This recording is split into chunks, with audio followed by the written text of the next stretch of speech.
kita senang tengok benda-benda hijau. Lepas tu pokok ni pagi-pagi dia bagi oksigen bagi situ. Kalau tak ada pokok nanti panas. Pokok ni menghasilkan oksigen.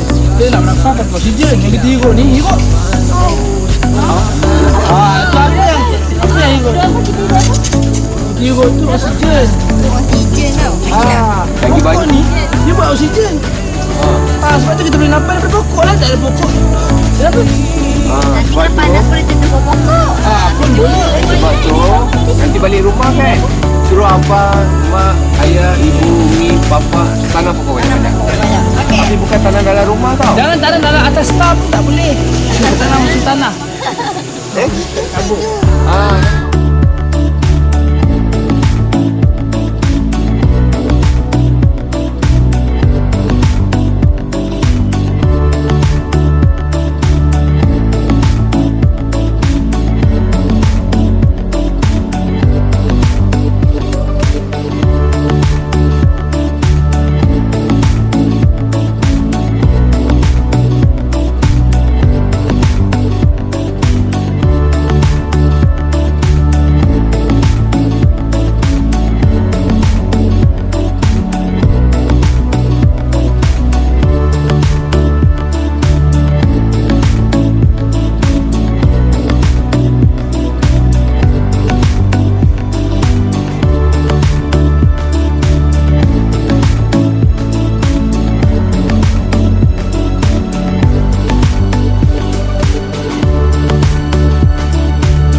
Kita guna apa?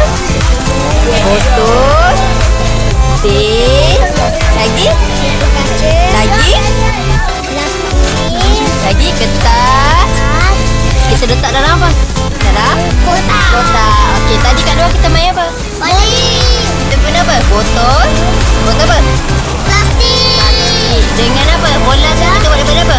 Kabau. Khabar, pandai. Tadi kita buat apa? Kita tanam bunga pokok rambutan. Untuk apa? Kita bagi teduh kan? Nanti kita boleh. Kalau cepat besar nanti boleh makan. Okey, pandai.